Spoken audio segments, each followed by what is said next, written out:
Corruption ਤੇ action, ਦੂਜੇ ਮੰਤਰੀ ਦਾ ਅਸਤੀਫਾ ਔਰ ਦੂਜੇ ਮੰਤਰੀ ਆਊਟ। 1 ਸਾਲ ਦੇ ਵਿੱਚ ਦੂਜੇ ਮੰਤਰੀ ਨੂੰ ਕਹਿ ਦਿੱਤਾ ਗਿਆ ਬਾਹਰ ਜਾਓ। ਹਾਲਾਂਕਿ ਮੰਤਰੀ ਨੇ ਖੁਦ ਅਸਤੀਫਾ ਦੇ ਦਿੱਤਾ, ਪਰ ਸਰਕਾਰ ਬੜੀ ਕਲੀਅਰ ਨਜ਼ਰ ਆ ਰਹੀ ਹੈ ਕਿ ਕਰਪਸ਼ਨ ਜ਼ੀਰੋ ਟੋਲरेंस है साडी। बिल्कुल, कारण भावें निजी होण पर सब नूं पता है कि आखिरकार पिछे की मसला सी और विरोधियां जो पुरजोर मंग सी। और हालांकि गगन ये भी है कि मामला हुण ठंडा हो गया सी, जिसदा असीं लगातार जिक्र कर रहे हैं कि हुण कोई बहुती सरगर्मी नहीं सी, पर अचनचे जदों इस्तीफा आंदा तां पिछे दी सारी पिक्चर जिहड़ी है ਉਹ ਅੱਖਾਂ ਦੇ ਸਾਹਮਣੇ ਆ ਜਾਂਦੀ ਹੈ, ਜੁੜਦੀ ਹੈ। ਔਰ ਇਸੇ ਕਰਕੇ ਜਿਹੜੇ ਦਰਸ਼ਕ ਸਾਡੇ ਨਾਲ ਇਸ ਵੇਲੇ ਜੁੜੇ ਨੇ, ਇਸ ਵੇਲੇ ਦੀ ਸਭ ਤੋਂ ਵੱਡੀ ਖਬਰ ਤੁਹਾਨੂੰ ਦੱਸ ਰਹੇ ਹਾਂ। कैबिनेट मंत्री फौजा सिंह सरारी ने अस्तीफा दे दिता है। जी हां, इस वेले दी सब तो बड़ी खबर यह है कि कैबिनेट मंत्री फौजा सिंह सरारी ने अस्तीफा दे दिता है और अस्तीफा जिहड़ा है सरकार दे वल्लों मंजूर भी कर लिया गया, जिहड़ी सूत्रा दे हवाले तो जानकारी मिल रही है। बिल्कुल, और नोटिस जिहड़ा थोड़े दिन पहला दिता गया सी, नोटिस दा हालांकि जवाब उड़ीकिया जा रहा सी और सीधे तौर पे क्लीयर नजर आ रहा सी कि किते ना किते हुण जो खबर आएगी तो अस्तीफे दी आ सकती है। जानकारी सब तो पहला सी दर्शकों तक पहुंचाई है कि अस्तीफा मंजूर भी हो गया। सीएम भगवंत मान ने अस्तीफा मंजूर कर लिया। तो बड़ी खबर का जिक्र कर रहे हैं। सब तो पहला खबर न्यूज़ 18 पंजाब के वालों दर्शकों तक ये पहुंचाई गई है कि फौजा सिंह सरारी कैबिनेट तो अस्तीफा दे चुके ने। गुरहार सहाय तो विधायक आउंदे ने 50% करीब वोटां दे नाल जित हासिल की। हालांकि विधायक ने उन्हों का कहना है कि मैं पार्टी का ही सिपाही हाँ, मैं इसे तरह काम करता रहांगा, पर मैं कैबिनेट के अहुदे तो अपने डिपार्टमेंट तो अस्तीफा दे रहा, कैबिनेट तो अस्तीफा दे रहा। ਤਾਂ ਇਹ ਕਿਤੇ ਨਾ ਕਿਤੇ ਜੋ ਪਿੱਛੇ ਇਲਜ਼ਾਮ ਲੱਗੇ ਉਹਨਾਂ ਦੇ ਨਾਲ ਅਸੀਂ ਕਨੈਕਸ਼ਨ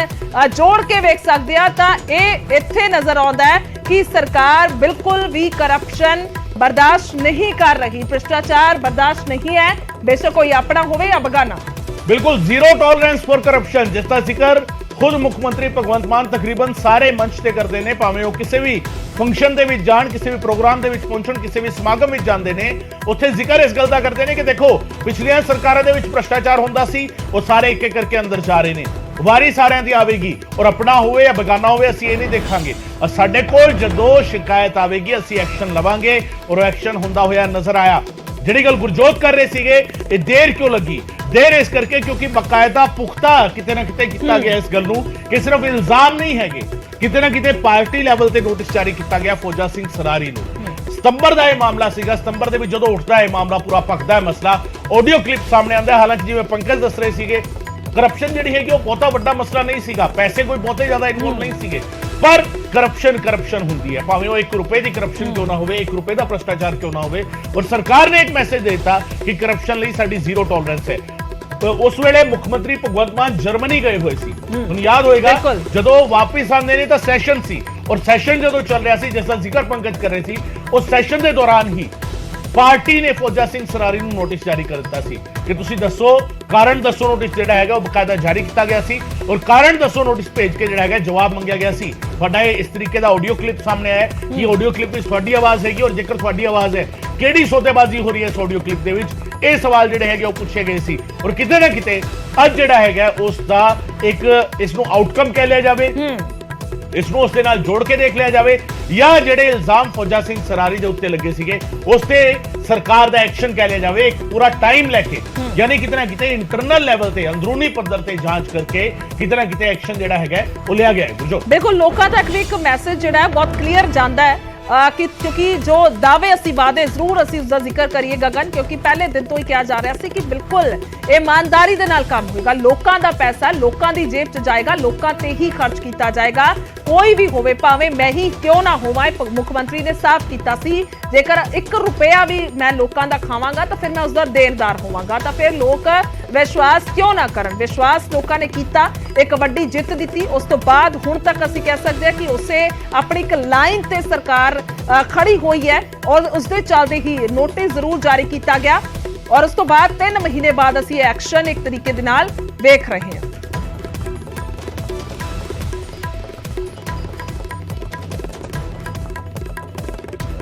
ਤੁਹਾਡਾ ਲੁੱਟਿਆ ਖਾਦਾ ਹੈ ਪਹਿਲਾਂ ਨਾ ਕਰਪਸ਼ਨਾਂ ਕੀਤੀਆਂ, ਜਾਂ ਮੈਨੂੰ ਲੱਗਦਾ ਧਰਮਰਾਜ ਨਾਲ ਹੀ ਗੱਲ ਹੋ ਗਈ ਹੋਣੀ ਵੀ ਤੁਹਾਡੇ ਵਾਲਾ ਪੈਸਾ ਉੱਪਰ ਆ ਸਕਦਾ ਨਾਲ, ਇੰਨਾ ਲੁੱਟਿਆ ਕੋਈ ਲੋੜ ਹੈ ਨਹੀਂ ਸੀ ਇੰਨੇ ਦੀ। बंदे तुझे पता नहीं अपने मलाल का, बंदे तुझे पता नहीं अपने मलाल का, पल की खबर नहीं समान 80 साल का। की पता कदों परमात्मा ने ਕਿਹੜਾ ਆਰਡਰ ਦੇ ਦੇਣਾ, ਐਵੇਂ ਇਕੱਠ ਕਰੀ ਜੰਨੇ, ਇਕੱਠੇ ਪੈਸੇ ਲੁੱਟ ਲਓ, ਠੱਗੀ ਵਾਲਾ ਪੈਸਾ, ਚੋਰੀ ਵਾਲਾ ਪੈਸਾ। ਉਹ ਕਹਿੰਦੇ ਪੰਜਾਬੀ 'ਚ ਕਹਾਵਤ ਹੈ ਕਿ ਚੋਰੀ ਦੇ ਪੁੱਤ ਗੱਭਰੂ ਨਹੀਂ ਹੁੰਦੇ।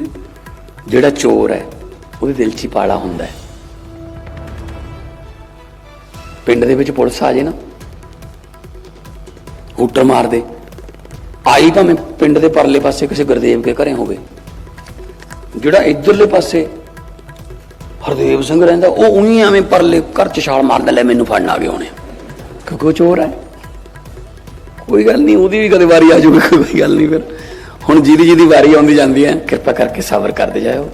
ਵਾਰੀ ਮੁਤਾਬਕ ਸਾਰੇ ਅੰਦਰ ਜਾਣਗੇ।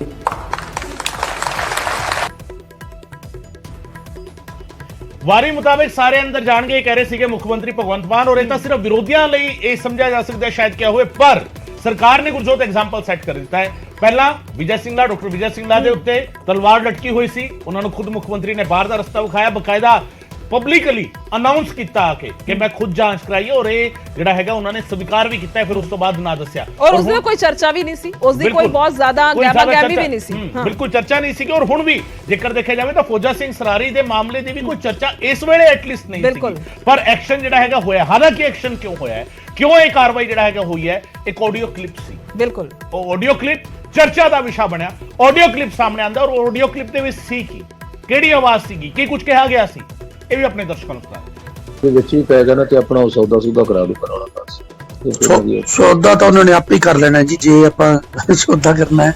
ਤਾਂ ਉਹਨਾਂ ਨੇ ਉਸੇ ਵੇਲੇ ਕਹਿ ਦੇਣਾ। ਉਹ ਮੈਂ ਆਈਡੀਆ ਲੈ ਲੈਣਾ ਫਿਰ ਸ਼ਰਮੇ ਤੋਂ, ਜੇ ਆਪਾਂ ਫੜ ਲੈਨੇ ਆ ਛੱਡਣੀਆਂ ਹੋਣ ਤੇ ਕੀ ਦੇਣਗੇ। ਉਹੀ ਤਾਂ ਵਾਲਾ ਸੌਦਾ ਹੀ ਕਰਨਾ, ਹੋਰ ਹੁਣ ਆਪਾਂ ਜਦੋਂ ਫਿਰ ਤੁਸੀਂ ਫਿਰ ਚੁੱਪ ਹੀ ਰਹੋ, ਫਿਰ ਕਰ ਲੈਨੇ ਆ। ਸ਼ਰਮਾ ਆਪੇ ਵਿੱਚ ਗਈ ਹੈ, ਆਪਾਂ ਹੋਰ ਮੰਨ ਲਓ ਉਹ ਤਾਂ ਵਿੱਚ ਗਈ ਹੈ, ਫਿਰ ਇਹਨੂੰ ਪਾ ਲਾਂਗੇ, ਇਹਨੂੰ ਭੇਜ ਦੇ ਦਿਆਂਗੇ, ਜਾਂ ਹੋਰ ਟੀਮ ਨੂੰ ਦੇ ਦਿਆਂ ਉਹਨੂੰ, ਜਿਵੇਂ ਸੌਦਾ ਹੁਣ ਆਪਾਂ ਸ਼ਰਮਾ ਆਪੇ ਕਰੇਗਾ ਜੀ, ਕਿਉਂ ਤੁਸੀਂ ਟੈਨਸ਼ਨ ਲੈਂਦੇ। ਮੁੰਸ਼ੀ ਜਿਹੜੀ ਥਾਣੇ ਦੀ ਮਾਂ ਹੈ ਰਾਹ ਆਪੇ ਵਿਖਾਏ। ਤਾਂ ਬਿਲਕੁਲ ਇਹ ਆਡੀਓ ਕਲਿੱਪ ਹੈ, ਔਰ ਇਸ ਆਡੀਓ ਦੇ ਵਿੱਚ ਗੱਲਬਾਤ ਜਿਹੜੀ ਹੈ ਉਹ ਸੁਣਾਈ ਵੀ ਦੇ ਰਹੀ ਹੈ, ਪ੍ਰੋਪਰ ਸਮਝ ਵੀ ਆ ਰਹੀ ਹੈ ਕਿ ਸੌਦੇਬਾਜ਼ੀ ਹੋ ਰਹੀ ਸੀ। ਹਾਲਾਂਕਿ ਇਸ ਨੂੰ ਲੈ ਕੇ ਸਾਰੇ ਇਲਜ਼ਾਮ ਨੇ, ਇਹ ਵੀ ਜ਼ਿਕਰ ਕਰਾਂਗੇ ਜ਼ਰੂਰ ਕਿ ਅਜੇ ਜਾਂਚ ਹੋਣੀ ਬਾਕੀ ਹੈ, ਇਸ ਨੂੰ ਲੈ ਕੇ ਤੈਅ ਨਹੀਂ ਹੋਏ, ਦੋਸ਼ ਤੈਅ ਨਹੀਂ ਹੋਏ, ਕਿਉਂਕਿ ਫੌਜਾ ਸਿੰਘ ਸਰਾਰੀ ਲਗਾਤਾਰ ਕਹਿ ਰਹੇ ਸੀ ਕਿ ਮੈਂ ਬਿਲਕੁਲ ਮੇਰਾ ਇੱਥੇ ਕੋਈ ਕਸੂਰ ਨਹੀਂ ਹੈ, ਦਾਗਦਾਰ ਨਹੀਂ ਆ। ਸਿੱਧਾ ਚੱਲਦੇ ਪੰਕਜ ਕਪਾਹੀ ਲਾਈਵ ਮੌਜੂਦ ਨੇ ਸਾਡੇ ਨਾਲ। ਪੰਕਜ, ਅਸੀਂ ਆਡੀਓ ਵੀ ਸੁਣਾਈ ਹੈ ਦਰਸ਼ਕਾਂ ਨੂੰ, ਜਿਸ ਦੇ ਵਿੱਚ ਜ਼ਿਕਰ ਹੋ ਰਿਹਾ ਕਥਿਤ ਤੌਰ ਤੇ ਭ੍ਰਿਸ਼ਟਾਚਾਰ ਹੋਣ ਦੀ, ਉੱਥੇ ਗੱਲਬਾਤ ਹੋ ਰਹੀ ਹੈ, ਸੌਦੇਬਾਜ਼ੀ ਦਾ ਜ਼ਿਕਰ ਹੋ ਰਿਹਾ, ਤਾਂ ਹੁਣ ਇਹ ਐਕਸ਼ਨ ਹੋਇਆ ਹੈ, ਕਾਰਵਾਈ ਹੋਈ ਹੈ। ਪੰਕਜ ਦੇਖੋ, ਇਹ 5 ਮਿੰਟ 36 ਸੈਕਿੰਡ ਦੀ ਆਡੀਓ 3 ਮਹੀਨੇ ਪਹਿਲਾਂ ਜਿਹੜੀ ਹੈ ਉਹ ਵਾਇਰਲ ਹੋਈ ਸੀ। ਇਸ ਬਾਬਤ ਨਿਊਜ਼ 18 ਨੇ ਵੀ ਫੌਜਾ ਸਿੰਘ ਦੇ ਨਾਲ ਕਈ ਵਾਰ ਇਹ ਸਵਾਲ ਪੁੱਛਿਆ ਫੌਜਾ ਸਿੰਘ ਨੂੰ। ਉਹਨਾਂ ਨੇ ਕਿਹਾ ਕਿ ਮੈਨੂੰ ਫਸਾਉਣ ਦੀ ਕੋਸ਼ਿਸ਼ ਹੋ ਰਹੀ ਹੈ, ਵਿਰੋਧੀਆਂ ਕੋਲ ਕੋਈ ਮੁੱਦਾ ਨਹੀਂ ਹੈ, ਇਸ ਕਰਕੇ ਮੈਨੂੰ ਬਦਨਾਮ ਕੀਤਾ ਜਾ ਰਿਹਾ ਹੈ। ਇਸ ਤਰੀਕੇ ਦਾ ਜ਼ਿਕਰ ਜਿਹੜਾ ਹੈ ਉਹ ਫੌਜਾ ਸਿੰਘ ਦੇ ਵੱਲੋਂ ਲਗਾਤਾਰ ਕੀਤਾ ਜਾ ਰਿਹਾ ਸੀਗਾ। ਔਰ ਮੁੱਖ ਮੰਤਰੀ ਨੂੰ ਜਦੋਂ ਪੁੱਛਿਆ ਗਿਆ, ਜਦੋਂ ਫਿਰੋਜ਼ਪੁਰ 'ਚ ਮੁੱਖ ਮੰਤਰੀ ਸੀ, ਤਾਂ ਉਹਨਾਂ ਨੇ ਕਿਹਾ ਕਿ ਨੋਟਿਸ ਭੇਜਿਆ ਹੋਇਆ ਇਸ ਪੂਰੇ ਮਾਮਲੇ ਦੇ ਵਿੱਚ, ਔਰ ਪਾਰਟੀ ਇਸ ਪੂਰੇ ਇਨਸੀਡੈਂਟ ਨੂੰ ਦੇਖੇਗੀ, ਆਪਣੇ ਤਰੀਕੇ ਦੇ ਨਾਲ ਦੇਖੀ ਜਾਏਗੀ। 5 ਮਿੰਟ 36 ਸੈਕਿੰਡ ਦੀ ਆਡੀਓ ਦੇ ਵਿੱਚ ਸੀਗਾ ਕਿ ਅਗਰ ਸ਼ਬਦਾਂ ਦੇ ਜ਼ਰੀਏ ਦੱਸ ਦਈਏ, ਇਸ ਆਡੀਓ ਦੇ ਵਿੱਚ ਜਿਸ ਦੀ ਲਗਾਤਾਰ ਜ਼ਿਕਰ ਹੁੰਦੀ ਹੈ, ਫੌਜਾ ਸਿੰਘ ਫੋਨ ਚੁੱਕਦੇ ਨੇ, ਉਹ ਦੂਜੇ ਪਾਸੋਂ ਦੂਜੇ ਪਾਸੋਂ ਆਵਾਜ਼ ਆਉਂਦੀ ਹੈ, ਸਤਿ ਸ਼੍ਰੀ ਅਕਾਲ ਜੀ। ਓਐਸਡੀ ਜਿਹੜੇ ਨੇ ਉਹ ਫੌਜਾ ਸਿੰਘ ਦੇ ਹੁੰਦੇ ਨੇ, ਔਰ ਬੋਲਦੇ ਨੇ ਚਾਹ ਪੀ ਲਈ ਜੀ। ਓਐਸਡੀ ਇਹ ਪੁੱਛਦੇ, ਉਸ ਤੋਂ ਬਾਅਦ ਮੰਤਰੀ ਜੀ ਕਹਿੰਦੇ ਹਾਂ ਸ਼ਰਮਾ ਜੀ ਦਾ ਫੋਨ ਆਇਆ ਸੀ। ਫਿਰ ਓਐਸਡੀ ਕਹਿੰਦੇ ਨੇ ਕਿ ਆਪਨੇ ਸ਼ਰਮਾ ਜੀ ਸੇ ਬਾਤ ਤੁਹਾਡੀ ਸ਼ਰਮਾ ਜੀ ਨਾਲ ਗੱਲ ਹੋਗੀ। ਇਹ ਕਹਿੰਦੇ ਹੋਏ ਨਾਲ ਇਹ ਵੀ ਕਹਿੰਦੇ ਨੇ ਕਿ DFSC ਇਸ ਤੋਂ ਵੀ ਹਿੱਸਾ ਜਾਂਦਾ ਵੈ। ਮੈਂ ਕਿਹਾ ਦੱਸੋ, ਅਤੇ ਮਾਲ ਅਗਰ ਮਾਲ ਫੜਵਾਣਾ ਤਾਂ ਫਿਰ ਵਿਚਾਰਾ ਡਰਾਈਵਰ ਜਾਂ ਟਰੱਕ ਮਾਲਿਕ ਨਾ ਫਸ ਜਾਵੇ। ਅਤੇ ਉਹਨਾਂ ਨੇ ਇਹ ਵੀ ਕਿਹਾ ਕਿ ਅਗਰ ਫੜਾਣਾ ਤਾਂ ਟਰੱਕ ਦਾ ਅੱਧੋ ਅੱਧ ਲੋਡ ਜਿਹੜਾ ਉਹ ਹੋ ਜਾਏਗਾ, ਉਸ ਵੇਲੇ ਫੜਾਣਾ। ਮੰਤਰੀ ਦਾ ਕਹਿਣਾ ਹੁੰਦਾ ਹੈ ਲਿਖ ਲੈਂਦੇ ਆ, ਜਬ ਲੋਡ ਹੋ ਰਿਹਾ ਹੋਏਗਾ ਉਸ ਵੇਲੇ ਮੈਨੂੰ ਦੱਸ ਦਿਓ। ਔਰ ਉਸ ਤੋਂ ਬਾਅਦ ਓਐਸਡੀ ਸਾਹਿਬ ਕਹਿੰਦੇ ਤੁਹਾਨੂੰ ਆਉਣ ਦੀ ਜ਼ਰੂਰਤ ਨਹੀਂ ਹੈ, ਮੈਂ ਖੁਦ ਜਾਵਾਂਗਾ, ਸ਼ਰਮਾ ਜੀ ਦੇ ਨਾਲ ਜਾਵਾਂਗਾ। ਫਿਰ ਮੰਤਰੀ ਜੀ ਕਹਿੰਦੇ ਸੈਕਟਰੀ ਮਾਰਕੀਟ ਕਮੇਟੀ ਵਾਲਾ ਹੈ ਅਤੇ ਉਸ ਦੇ ਨਾਲ ਕੋਈ ਸੰਬੰਧ ਨਹੀਂ, ਅਗਰ ਵਿੱਚ ਪਵੇ ਤਾਂ ਆਪਣਾ ਸੌਦਾ ਕਰਵਾ ਲਵੋ। ਇਸ ਤਰੀਕੇ ਦੀ ਕਨਵਰਸੇਸ਼ਨ ਜਿਹੜੀ ਉਹ ਹੁੰਦੀ ਹੈ। 3 ਮਹੀਨੇ ਪਹਿਲਾਂ ਜਿਹੜੀ ਆਡੀਓ ਕਲਿੱਪ ਵਾਇਰਲ ਹੁੰਦੀ ਹੈ 5 ਮਿੰਟ 36 ਸੈਕਿੰਡ ਦੀ, ਉਸ ਵੇਲੇ ਮੁੱਖ ਮੰਤਰੀ ਜਿਹੜੇ ਨੇ ਉਹ ਵਿਦੇਸ਼ ਦੇ ਵਿੱਚ ਸੀਗੇ, ਇਨਵੈਸਟਮੈਂਟ ਲਿਆਉਣ ਦੇ ਲਈ ਗਏ ਹੋਏ ਸੀਗੇ। ਤਾਂ ਵਾਪਸ ਆਉਂਦੇ ਨੇ, ਵਿਧਾਨ ਸਭਾ ਦਾ ਸੈਸ਼ਨ ਹੁੰਦਾ ਹੈ, ਵਿਰੋਧੀ ਜਿਹੜੇ ਨੇ ਬਹੁਤ ਸਾਰੇ ਸਵਾਲ ਚੁੱਕਦੇ ਨੇ, ਬਹੁਤ ਸਾਰੇ ਇਲਜ਼ਾਮਬਾਜ਼ੀਆਂ ਦਾ ਲੱਗਦਾ ਹੈ, ਬਾਈਕਾਟ ਵੀ ਹੁੰਦਾ ਹੈ ਔਰ ਉਸ ਤੋਂ ਬਾਅਦ ਮੁੱਖ ਮੰਤਰੀ ਨੂੰ ਪੁੱਛਿਆ ਜਾਂਦਾ ਹੈ ਤਾਂ ਮੁੱਖ ਮੰਤਰੀ ਕਹਿੰਦੇ ਹੈ ਕਿ ਨੋਟਿਸ ਭੇਜਿਆ ਹੋਇਆ, ਜਵਾਬ ਦੇਣਗੇ ਫੌਜਾ ਸਿੰਘ। ਲੇਕਿਨ ਦੂਜੇ ਪਾਸੇ ਮੁੱਖ ਮੰਤਰੀ ਕਿਸੇ ਵੀ ਪ੍ਰੋਗਰਾਮ ਦੇ ਵਿੱਚ ਜਾਣ, ਉਹ ਲਗਾਤਾਰ ਇਸ ਬਾਬਤ ਜ਼ਿਕਰ ਕਰਦੇ ਨੇ ਕਿ ਕਰਪਸ਼ਨ ਨੂੰ ਲੈ ਕੇ ਜ਼ੀਰੋ ਟੋਲਰੈਂਸ ਹੈ। ਕਰਪਸ਼ਨ ਨੂੰ ਲੈ ਕੇ ਨਾ ਤਾਂ ਕਿਸੇ ਨੂੰ ਨੌਕਰੀ ਦਿੱਤੀ ਜਾਏਗੀ, ਮੈਂ ਕਿਸੇ ਆਪਣੇ ਭਤੀਜੇ, ਚਾਚੇ ਜਾਂ ਕਿਸੇ ਰਿਸ਼ਤੇਦਾਰ ਨੂੰ ਕੋਈ ਨੌਕਰੀ ਨਹੀਂ ਦਿਵਾਣੀ। ਅਗਰ ਮੇਰੀ ਪਾਰਟੀ 'ਚ ਕੋਈ ਅਜਿਹਾ ਹੋਇਆ ਤਾਂ ਉਸ ਦੇ ਖਿਲਾਫ ਵੀ ਕਾਰਵਾਈ ਹੋਏਗੀ। ਵਿਰੋਧੀ ਪਾਰਟੀਆਂ ਨੇ ਜਦੋਂ ਸਰਕਾਰ 'ਚ ਰਹਿੰਦੇ ਇਸ ਤਰੀਕੇ ਦੇ ਕੰਮ ਕੀਤੇ ਨੇ ਤਾਂ ਉਹਨਾਂ ਦੇ ਵੀ ਕੇਸ ਖੁੱਲਣਗੇ। ਲਗਾਤਾਰ ਮੁੱਖ ਮੰਤਰੀ ਕਹਿੰਦੇ ਬਹੁਤ ਸਾਰੀਆਂ ਫਾਈਲਾਂ ਨੇ, ਇੰਨੀਆਂ ਫਾਈਲਾਂ ਨੇ, ਕੱਲੇ ਦੀ ਜਾਂਚ ਕੀਤੀ ਜਾਵੇ ਤਾਂ ਸਾਰੇ ਅੰਦਰ ਜਾਣਗੇ, ਵਾਰੀ-ਵਾਰੀ ਨਾਲ ਸਾਰਿਆਂ ਦਾ ਨੰਬਰ ਆਏਗਾ। ਇਹ ਪੂਰਾ ਮਾਮਲਾ ਲਗਾਤਾਰ ਚੱਲਦਾ ਰਹਿੰਦਾ ਹੈ, ਲੇਕਿਨ 2 ਮਹੀਨੇ ਬਾਅਦ ਸ਼ਾਂਤ ਹੋ ਜਾਂਦਾ ਫੌਜਾ ਸਿੰਘ ਦਾ ਮਾਮਲਾ। ਲੇਕਿਨ ਅੱਜ 12 ਵਜੇ ਜਦੋਂ ਨਿਊਜ਼ 18 ਦੇ ਟੌਪ ਸੋਰਸਿਸ ਇਹ ਜਾਣਕਾਰੀ ਦਿੰਦੇ ਨੇ ਕਿ ਫੌਜਾ ਸਿੰਘ ਨੇ ਅਸਤੀਫਾ ਦੇ ਦਿੱਤਾ ਔਰ ਅਸਤੀਫੇ 'ਚ ਲਿਖਿਆ ਕੀ ਹੈ ਕਿ ਮੈਂ ਆਪਣੇ ਨਿੱਜੀ ਕਾਰਨਾਂ ਦੀ ਵਜ੍ਹਾ ਕਰਕੇ ਅਸਤੀਫਾ ਦੇ ਰਿਹਾ, ਪਾਰਟੀ ਦਾ ਵਫਾਦਾਰ ਹਾਂ, ਪਾਰਟੀ ਦੇ ਨਾਲ ਹਮੇਸ਼ਾ ਖੜਾ ਰਵਾਂਗਾ। ਉਹ ਅਸਤੀਫਾ ਵੀ ਨਿਊਜ਼ 18 ਨੇ ਦੇਖਿਆ। ਇਹ ਜਿਹੜੇ ਅਸਤੀਫੇ ਦੀ ਕਾਪੀ ਭੇਜੀ ਗਈ, ਅਸਤੀਫਾ ਮੁੱਖ ਮੰਤਰੀ ਨੇ ਕਬੂਲ ਕਰ ਲਿੱਤਾ ਗਿਆ। ਫਿਰ ਮੁੱਖ ਮੰਤਰੀ ਦੇ ਸੋਰਸਿਸ ਵੱਲੋਂ, ਟੌਪ ਸੋਰਸਿਸ ਵੱਲੋਂ ਜਾਣਕਾਰੀ ਮਿਲਦੀ ਹੈ ਕਿ ਅੱਜ ਰਾਜਪਾਲ ਭਵਨ ਵਿਖੇ ਇੱਕ ਸਾਦਾ ਪ੍ਰੋਗਰਾਮ ਰੱਖਿਆ ਗਿਆ। ਇੱਕ ਨਵੇਂ ਕੈਬਨਿਟ ਦੇ ਵਿੱਚ ਮੰਤਰੀ ਦੀ ਐਂਟਰੀ ਹੋਣ ਜਾ ਰਹੀ ਹੈ। ਤਾਂ ਪੰਜਾਬ ਦੀ ਸਿਆਸਤ ਦੀ ਖਬਰ 12 ਵਜੇ ਸਭ ਤੋਂ ਪਹਿਲਾਂ ਨਿਊਜ਼ 18 ਨੇ ਇਹ ਪੁਖਤਾ ਜਾਣਕਾਰੀ ਜਿਹੜੀ ਉਹ ਦਿੱਤੀ ਔਰ ਇਸ ਦੇ ਨਾਲ ਮੁੱਖ ਮੰਤਰੀ ਦੇ ਦਫ਼ਤਰ ਤੋਂ ਇੱਕ ਹੋਰ ਟੌਪ ਸੋਰਸਿਸ ਤੋਂ ਜਾਣਕਾਰੀ ਸਾਹਮਣੇ ਆਈ ਕਿ ਕੁਝ ਮੰਤਰੀਆਂ ਦੇ ਪੋਰਟਫੋਲੀਓ ਬਦਲੇ ਜਾਣਗੇ। ਪੋਰਟਫੋਲੀਓ ਕਿਉਂ ਬਦਲੇ ਜਾਣਗੇ? ਪਰਫਾਰਮੈਂਸ ਵੀ ਦੇਖੀ ਜਾਏਗੀ। ਪਰਫਾਰਮੈਂਸ ਦੇ ਨਾਲ ਅਗਰ ਕਿਸੇ ਕੋਲ ਜ਼ਿਆਦਾ ਬਰਡਨ ਹੈ, ਅਗਰ ਕਿਸੇ ਕੋਲ ਜ਼ਿਆਦਾ ਮਹਿਕਮੇ ਨੇ ਔਰ ਉਹ ਸਾਰੇ ਮਹਿਕਮਿਆਂ ਦੇ ਨਾਲ ਨਿਆਂ ਨਹੀਂ ਕਰ ਪਾ ਰਿਹਾ, ਸਾਰੇ ਮਹਿਕਮਿਆਂ ਦੇ ਨਾਲ ਉਸ ਤਰੀਕੇ ਨਾਲ ਧਿਆਨ ਨਹੀਂ ਦੇ ਪਾ ਰਿਹਾ, ਤਾਂ ਫਿਰ ਉਸ ਦਾ ਭਾਰ ਵੀ ਹਲਕਾ ਕੀਤਾ ਜਾਏਗਾ ਔਰ ਅਗਰ ਕਿਸੇ ਦੀ ਪਰਫਾਰਮੈਂਸ ਚੰਗੀ ਹੈ ਤਾਂ ਉਹਨੂੰ ਐਕਸਟਰਾ ਮਹਿਕਮਾ ਜਿਹੜਾ ਉਹ ਦਿੱਤਾ ਜਾਏਗਾ। ਇਹ ਪਿਛਲੇ ਤਕਰੀਬਨ 20-25 ਦਿਨਾਂ ਦੀ ਐਕਸਰਸਾਈਜ਼ ਮੁੱਖ ਮੰਤਰੀ ਨੇ ਕੀਤੀ। ਕੱਲੇ ਮਹਿਕਮੇ ਦੀ ਰਿਪੋਰਟ ਸਾਰੇ ਮੰਤਰੀਆਂ ਕੋਲੋਂ ਮੰਗਵਾਈ, ਉਹ ਰਿਪੋਰਟ ਨੂੰ ਖੰਗਾਲਿਆ ਗਿਆ ਔਰ ਉਸ ਤੋਂ ਬਾਅਦ ਇਹ ਫੈਸਲਾ ਲਿੱਤਾ ਗਿਆ ਹੈ ਕਿ ਕੁਝ ਮੰਤਰੀਆਂ ਦੇ ਪੋਰਟਫੋਲੀਓ ਅੱਜ ਬਦਲੇ ਜਾਣਗੇ। ਉਸ ਦੀ ਜਿਵੇਂ ਜਾਣਕਾਰੀ ਨਿਊਜ਼ 18 ਦੇ ਕੋਲ ਆਏਗੀ, ਕਿਸ ਦੇ ਕੋਲ ਕਿਹੜਾ ਮਹਿਕਮਾ ਮਿਲਦਾ ਹੈ, ਤਾਂ ਸਭ ਤੋਂ ਪਹਿਲਾਂ ਦਰਸ਼ਕਾਂ ਦੇ ਨਾਲ ਉਹ ਮਹਿਕਮੇ ਵੀ ਸਾਂਝੇ ਕਰਾਂਗੇ। ਗਗਨ, ਪੰਕਜ, ਜਿਸ ਤਰੀਕੇ ਪੂਰੇ ਦਾ ਪੂਰਾ ਸਿਨੈਰੀਓ ਬਣਿਆ, ਫੌਜਾ ਸਿੰਘ ਸਰਾਰੀ ਦਾ ਅਸਤੀਫਾ, ਫੌਜਾ ਸਿੰਘ ਸਰਾਰੀ ਦਾ ਆਡੀਓ ਕਲਿੱਪ ਔਰ ਹੁਣ ਜਿਵੇਂ ਤੁਸੀਂ ਦੱਸ ਰਹੇ ਹੋ ਕਿ ਸ਼ਾਮ ਨੂੰ ਕੈਬਨਿਟ ਵਿਸਥਾਰ ਵੀ ਹੈਗਾ ਹੈ, ਨਵੇਂ ਮੰਤਰੀ ਦੀ ਐਂਟਰੀ ਹੋਣ ਵਾਲੀ ਹੈ। ਨਵੇਂ ਮੰਤਰੀ ਨੂੰ ਵੀ ਕਿਤੇ ਨਾ ਕਿਤੇ ਇਨਡਾਇਰੈਕਟ ਸੁਨੇਹਾ ਹੈਗਾ ਹੈ ਕਿ ਦੇਖੋ ਕਰਪਸ਼ਨ ਲਈ ਤਾਂ ਜ਼ੀਰੋ ਟੋਲਰੈਂਸ ਹੈ। ਜੇਕਰ ਤੁਸੀਂ ਇਹ ਸੋਚ ਕੇ ਆ ਰਹੇ ਹੋ ਵੀ ਲਾਲ ਬੱਤੀ ਵਾਲੀ ਗੱਡੀ ਮਿਲ ਜੇਗੀ, ਕੁਰਸੀ ਮੰਤਰੀ ਵਾਲੀ ਮਿਲ ਗਈ ਤਾਂ ਫਿਰ ਮੈਂ ਆਪਣੀ ਚਲਾਵਾਂਗਾ ਔਰ ਆਪਣੇ ਤਰੀਕੇ ਸਾਰੀ ਚੀਜ਼ਾਂ ਕਰਾਂਗਾ, ਉਹ ਨਹੀਂ ਹੋਣ ਵਾਲਾ। ਕਲੀਅਰ ਕੱਟ ਮੈਸੇਜ ਆ ਰਿਹਾ ਹੈ। ਦੇਖੋ ਗਗਨ, ਪੰਜਾਬ ਦੇ ਵਿੱਚ ਜਿਹੜਾ ਇੱਕ ਸਿਸਟਮ ਚੱਲ ਰਿਹਾ, ਅਗਰ ਆਮ ਬੰਦੇ ਨੇ ਕੋਈ ਕੰਮ ਕਰਵਾਉਣਾ ਹੁੰਦਾ ਹੈ ਤਾਂ ਇੱਕ ਸਿਸਟਮ ਅਜਿਹਾ ਚੱਲਿਆ ਹੋਇਆ ਹੈ ਕਿ 5000 10,000 15,000 20,000 ਰੁਪਏ ਦੇ ਦਿਓ, ਕੰਮ ਹੋ ਜਾਏਗਾ। ਨੀਚੇ ਲੈਵਲ ਤੋਂ ਲੈ ਕੇ ਉੱਪਰ ਲੈਵਲ ਤੱਕ ਇਹ ਸਿਸਟਮ ਚੱਲਦਾ ਹੈ, ਚਾਹੇ ਤੁਸੀਂ ਕਿਸੇ ਵੀ ਥਾਈਂ ਚਲੇ ਜਾਓ। ਔਰ ਇਸ ਸਿਸਟਮ ਨੂੰ ਬਦਲਣ ਦਾ ਜ਼ਿਕਰ ਲਗਾਤਾਰ ਆਮ ਆਦਮੀ ਪਾਰਟੀ ਦੀ ਸਰਕਾਰ ਕਰ ਰਹੀ ਹੈ ਕਿ ਹੁਣ ਕਰਪਸ਼ਨ ਨਹੀਂ ਚੱਲੇਗੀ। ਔਰ ਇਸ ਦੇ ਵਿੱਚ ਜਦੋਂ ਵਿਰੋਧੀਆਂ ਤੇ ਕਾਰਵਾਈ ਹੁੰਦੀ ਹੈ, ਨਾਲ ਹੀ ਨਾਲ ਆਪਣੇ 2 ਮੰਤਰੀਆਂ ਦੇ ਉੱਤੇ ਐਕਸ਼ਨ ਹੋ ਜਾਂਦਾ ਹੈ, ਤਾਂ ਸੁਨੇਹਾ ਇਕੱਲੇ ਮੰਤਰੀਆਂ ਨੂੰ ਨਹੀਂ ਬਲਕਿ ਵਿਧਾਇਕਾਂ ਤੇ ਅਫਸਰਾਂ ਨੂੰ ਵੀ ਹੈ। ਕਿਉਂਕਿ ਅਜੇ ਵੀ ਮੁੱਖ ਮੰਤਰੀ ਨੇ ਜਿਹੜਾ ਹੈਲਪਲਾਈਨ ਨੰਬਰ ਜਾਰੀ ਕੀਤਾ ਹੈ ਉਸ ਦੇ ਵਿੱਚ ਸ਼ਿਕਾਇਤਾਂ ਆ ਰਹੀਆਂ ਕਿ ਥੱਲੜੇ ਪੱਧਰ ਤੇ ਅਜੇ ਵੀ ਕਈ ਥਾਈਂ ਕਰਪਸ਼ਨ ਦੇ ਮਾਮਲੇ ਸਾਹਮਣੇ ਆਉਂਦੇ ਆ। ਤੁਸੀਂ ਦੇਖੋ ਕਿ ਵਿਜੀਲੈਂਸ ਦਾ ਇੱਕ ਡੇਲੀ ਪ੍ਰੈਸ ਨੋਟ ਆਉਂਦਾ ਹੈ ਜਿੱਥੇ ਕੋਈ 5000 ਰੁਪਏ, ਕੋਈ 50,000 ਰੁਪਏ, ਕੋਈ ਐਸਆਈ ਲੈਵਲ ਦਾ, ਕੋਈ ਛੋਟੇ ਲੈਵਲ ਦਾ ਜਿਹੜਾ EMPLOYEE ਹੈ ਉਹ ਰਿਸ਼ਵਤ ਲੈਂਦਾ ਹੋਇਆ ਫੜਿਆ ਜਾਂਦਾ ਹੈ। ਤਾਂ ਇਸ ਬਾਬਤ ਅਗਰ ਮੰਤਰੀ ਦੀ ਛੁੱਟੀ ਹੋ ਸਕਦੀ ਹੈ, ਅਗਰ ਸੁੰਦਰ ਸ਼ਾਮ ਅਰੋੜਾ ਦੇ ਨਾਲ IAS ਅਧਿਕਾਰੀ ਅਤੇ ਹੋਰ ਅਧਿਕਾਰੀਆਂ ਨੂੰ ਗ੍ਰਿਫਤਾਰ ਕੀਤਾ ਜਾ ਸਕਦਾ ਹੈ, ਤਾਂ ਇੱਕ ਸੁਨੇਹਾ ਕਲੀਅਰ ਕੱਟ ਮੌਜੂਦਾ ਮੰਤਰੀਆਂ ਵਿਧਾਇਕਾਂ ਨੂੰ ਵੀ ਹੈ ਔਰ ਅਫਸਰਾਂ ਨੂੰ ਵੀ ਹੈ ਕਿ ਸਿਸਟਮ ਬਦਲਿਆ ਜਾ ਰਿਹਾ ਹੈ ਔਰ ਇਸ ਦੇ ਵਿੱਚ ਕਿਸੇ ਵੀ ਤਰੀਕੇ ਦੇ ਨਾਲ ਕਰਪਸ਼ਨ ਨੂੰ ਲੈ ਕੇ ਜਿਹੜਾ ਵੈ ਉਹ ਟੋਲਰੈਂਸ ਨਹੀਂ ਕੀਤਾ ਜਾਏਗਾ। ਜ਼ੀਰੋ ਟੋਲਰੈਂਸ ਦੀ ਪਾਲਿਸੀ ਦਾ ਜ਼ਿਕਰ ਹੋ ਰਿਹਾ ਹੈ। ਅਗਰ ਕੋਈ ਵੀ ਹੋਏਗਾ, ਮਾਮਲਾ ਸਾਹਮਣੇ ਆਏਗਾ ਤਾਂ ਫਿਰ ਉਸ ਦੀ ਛੁੱਟੀ ਜਿਹੜੀ ਉਹ ਤੈਅ ਹੈ। ਇਸ ਬਾਬਤ ਜ਼ਿਕਰ ਕੀਤਾ ਗਿਆ ਔਰ ਇਸੇ ਵਜ੍ਹਾ ਕਰਕੇ ਜਿਹੜਾ ਮੁੱਖ ਮੰਤਰੀ ਵੱਲੋਂ ਹੈਲਪਲਾਈਨ ਨੰਬਰ ਵੀ ਕਰਪਸ਼ਨ ਨੂੰ ਲੈ ਕੇ ਜਾਰੀ ਕੀਤਾ ਗਿਆ ਸੀ, ਲਗਾਤਾਰ ਉਸ ਤੇ ਸ਼ਿਕਾਇਤਾਂ ਆਉਂਦੀਆਂ ਨੇ ਕਿ ਚਾਹੇ ਉਹ ਬਠਿੰਡਾ ਹੋਵੇ, ਚਾਹੇ ਫਾਜ਼ਿਲਕਾ ਹੋਵੇ, ਚਾਹੇ ਅਬੋਹਰ ਹੋਵੇ, ਕਿਤੇ ਨਾ ਕਿਤੇ ਕੋਈ ਨਾ ਕੋਈ ਆਮ ਪੰਜਾਬ ਦਾ ਜਿਹੜਾ ਨਾਗਰਿਕ ਹੈ ਉਹ ਪੀੜਤ ਹੈ कि कम फ्री होना सी ਜਾਂ 50-100 रुपए लगने सी 5,000 10,000 50,000 रुपए की रिश्वत ਜਿਹੜੀ ਉਹ ਲਿੱਤੀ ਜਾ ਰਹੀ ਹੈ ਚਾਹੇ ਉਹ ਬਿਲਡਰਾਂ ਵਾਲੇ ਪਾਸੇ ਹੋਵੇ ਚਾਹੇ ਕਿਸੇ ਦੀ ਐਨਓਸੀ ਜਾਂ ਕਿਸੇ ਦੀ ਰਜਿਸਟਰੀ ਕਰਾਣੀ ਉਸ ਬਾਬਤ ਹੋਵੇ ਇਸੇ ਵਜ੍ਹਾ ਕਰਕੇ ਤੁਸੀਂ ਦੇਖਿਆ ਹੋਣਾ ਪਿਛਲੇ ਦਿਨਾਂ 'ਚ ਰਜਿਸਟਰੀ ਔਰ ਐਨਓਸੀ ਵੀ ਬੰਦ ਕਰ ਦਿੱਤੀ ਗਈ ਸੀਗੀ ਤਾਂ ਕਿ ਕਿਤੇ ਨਾ ਕਿਤੇ ਇਸ ਸਿਸਟਮ ਨੂੰ ਬਦਲਣ ਵਾਲੇ ਪਾਸੇ ਜਿਹੜਾ ਵਾ ਉਹ ਲਿਆਂਦਾ ਜਾ ਸਕੇ ਇਸੇ ਵਜ੍ਹਾ ਕਰਕੇ ਇਹ ਜਿਹੜਾ ਇਹ ਪੂਰਾ ਐਕਸਰਸਾਈਜ਼ ਹੋ ਰਹੀ ਹੈ ਔਰ ਉਸੇ ਵਜ੍ਹਾ ਕਰਕੇ 10 ਮਹੀਨਿਆਂ ਦੇ ਵਿੱਚ ਦੂਸਰੇ ਮੰਤਰੀ ਦੀ ਵੀ ਛੁੱਟੀ ਜਿਹੜੀ ਹੈ ਉਹ ਹੋ ਗਈ ਹੈ ਕਿਉਂਕਿ ਗਗਨ ਤੁਹਾਨੂੰ ਦੇਖਿਆ ਜਾਵੇ ਤਾਂ ਜਿਹੜੇ 92 ਵਿਧਾਇਕ ਆਏ ਨੇ ਉਹਨਾਂ 'ਚ 80 ਦੇ ਕਰੀਬ ਅਜਿਹੇ ਵਿਧਾਇਕ ਨੇ ਜਿਹੜੇ ਨਵੇਂ ਚਿਹਰੇ ਨੇ ਉਹਨਾਂ ਨੂੰ ਇਹ ਲੱਗਦਾ ਹੈ ਕਿ ਸ਼ਾਇਦ ਆਪਣੇ ਹਲਕੇ ਦੇ ਵਿੱਚ ਜਿਹੜਾ ਵੈ ਉਹ ਕਿਸੇ ਤਰੀਕੇ ਨਾਲ ਕੋਈ ਚੱਲ ਜਾਏਗਾ ਤਾਂ ਇੱਕ ਉਹਨਾਂ ਨੂੰ ਵੀ ਸੁਨੇਹਾ ਦੇਣ ਦੀ ਕੋਸ਼ਿਸ਼ ਜਿਹੜੀ ਉਹ ਅਗਰ ਮੰਤਰੀ ਦੀ ਛੁੱਟੀ ਹੁੰਦੀ ਹੈ ਤਾਂ ਉਹਨਾਂ ਤੇ ਵੀ ਇੱਕ ਸਟਰੋਂਗ ਮੈਸੇਜ ਜਿਹੜਾ ਉਹ ਜਾਂਦਾ ਵੈ ਗਗਨ ਬਿਲਕੁਲ ਇੱਕ ਕਦਮ ਵੱਧ ਕੇ ਪੰਕਜ ਜ਼ਿਕਰ ਕਰਾਂਗੇ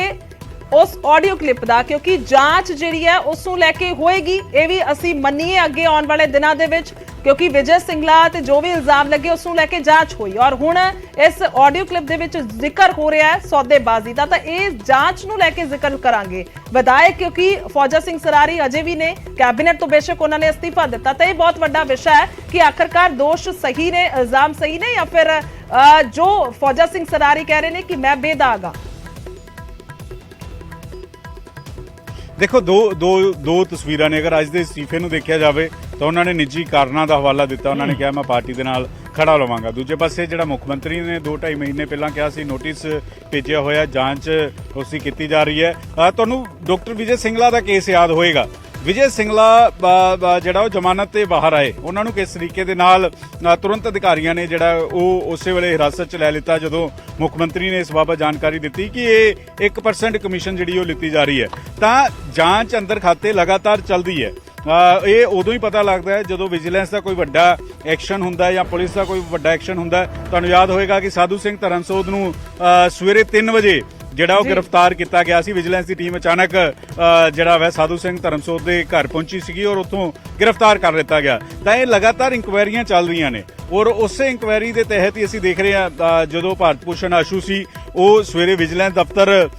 ਬੜਕ ਮਾਰ ਕੇ ਜਾਂਦੇ ਨੇ ਕਿ ਮੈਂ ਕਿਸੇ ਤੋਂ ਡਰਦਾ ਨਹੀਂ ਵਿਜੀਲੈਂਸ ਨੇ ਗ੍ਰਿਫਤਾਰ ਕਰਨਾ ਹੈ ਤਾਂ ਕਰ ਲਓ ਪੂਰੀ ਕਾਂਗਰਸ ਨਾਲ ਖੜੀ ਹੁੰਦੀ ਹੈ ਔਰ ਸ਼ਾਮ ਹੁੰਦੇ ਜਦੋਂ ਲੁਧਿਆਣੇ ਪਹੁੰਚਦੇ ਆ ਨਾਈ ਕੋਲ ਆਪਣੀ ਦਾੜੀ ਸੈੱਟ ਕਰਾ ਰਹੇ ਹੁੰਦੇ ਆ ਤਾਂ ਵਿਜੀਲੈਂਸ ਦੀ ਟੀਮ ਚੁੱਕ ਕੇ ਲੈ ਜਾਂਦੀ ਹੈ ਤਾਂ ਇੱਕ ਅਚਾਨਕ ਕਿਹੜੀ ਵਿਜੀਲੈਂਸ ਦੀ ਟੀਮ ਜਾਂ ਪੁਲਿਸ ਦੀ ਟੀਮ ਕਿੱਥੇ ਪਹੁੰਚ ਜਾਏ ਔਰ ਕਦੋਂ ਕਿਸ ਤਰੀਕੇ ਨਾਲ ਐਕਸ਼ਨ ਹੋ ਜਾਏ ਤੁਹਾਨੂੰ ਯਾਦ ਹੋਏਗਾ ਕਿ 50 ਲੱਖ ਰੁਪਏ ਦਾ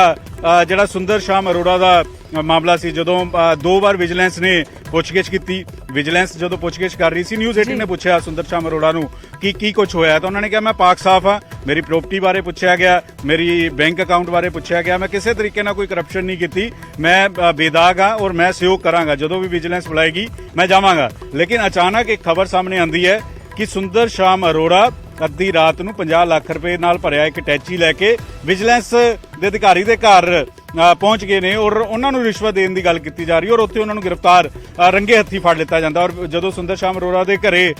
ਵਿਜੀਲੈਂਸ ਦੀ ਟੀਮ ਪਹੁੰਚਦੀ ਹੈ ਤਾਂ ਉੱਥੋਂ ਨੋਟ ਗਿਣਨ ਵਾਲੀ ਮਸ਼ੀਨ ਜਿਹੜੀ ਉਹ ਮਿਲਦੀ ਹੈ ਤਾਂ ਇਹ ਅਚਾਨਕ ਲਗਾਤਾਰ ਜਿਹੜੀ ਉਦੋਂ ਹੀ ਪਤਾ ਲੱਗਦਾ ਹੈ ਜਦੋਂ ਵਿਜੀਲੈਂਸ ਦੀ ਟੀਮ ਗ੍ਰਿਫਤਾਰ ਕਰ ਲੈਂਦੀ ਹੈ ਜਾਂ ਛਾਪੇਮਾਰੀ ਕਰ ਲੈਂਦੀ ਹੈ ਤਾਂ ਇਸੇ ਤਰੀਕੇ ਨਾਲ ਕੁਝ ਹੋਰ ਕੇਸ ਵੀ ਨੇ ਤੁਹਾਨੂੰ ਸਿੰਚਾਈ ਘੁਟਾਲੇ ਦਾ ਪਤਾ ਹੋਏਗਾ ਕਿ ਕਿਸ ਤਰੀਕੇ ਦੇ ਨਾਲ 3 ਟੋਪ ਦੇ ਜਿਹੜੇ ਸਾਬਕਾ ਆਈਐਸ ਆਫੀਸਰ ਨੇ ਸਰਵੇਸ਼ ਕੌਸ਼ਲ ਕਾਨ ਸਿੰਘ ਪੰਨੂ ਤੇ ਇੱਕ ਹੋਰ ਅਧਿਕਾਰੀ ਉਹਨਾਂ ਤੋਂ ਵੀ ਜਿਹੜਾ ਵੈ ਕੇਬੀਐਸ ਸਿੱਧੂ ਹੋਈ ਉਹਨਾਂ ਤੋਂ ਵੀ ਲਗਾਤਾਰ ਪੁੱਛਗਿੱਛ ਵਿਜੀਲੈਂਸ ਦੀ ਟੀਮ ਕਰ ਰਹੀ ਹੈ ਉਹਨਾਂ ਦੇ ਨਾਲ ਮੰਤਰੀ ਵੀ ਨੇ ਜਨਮੇਜਾ ਸਿੰਘ ਸ਼ੇਖੋ ਹੋਰਾਂ ਦਾ ਨਾਮ ਹੈ ਉਹਨਾਂ ਤੋਂ ਪੁੱਛਗਿੱਛ ਹੋਈ ਹੈ ਇਸ ਤੋਂ ਇਲਾਵਾ ਇੱਕ ਹੋਰ ਸਾਬਕਾ ਅਕਾਲੀ ਮੰਤਰੀ ਨੇ ਉਹਨਾਂ ਤੋਂ ਵੀ ਪੁੱਛਗਿੱਛ ਜਿਹੜੀ ਉਹ ਹੋਈ ਹੈ ਤਾਂ ਇਹ ਲਗਾਤਾਰ ਜਾਂਚ ਚੱਲ ਰਹੀ ਹੈ ਕਿਉਂਕਿ ਮੁੱਖ ਮੰਤਰੀ ਹਰ ਗੱਲ ਤੇ ਇਹੀ ਕਹਿ ਰਹੇ ਨੇ ਕਿ ਪੰਜਾਬ ਦੇ ਉੱਤੇ ਜਿਹੜਾ 3 ਲੱਖ ਕਰੋੜ ਦਾ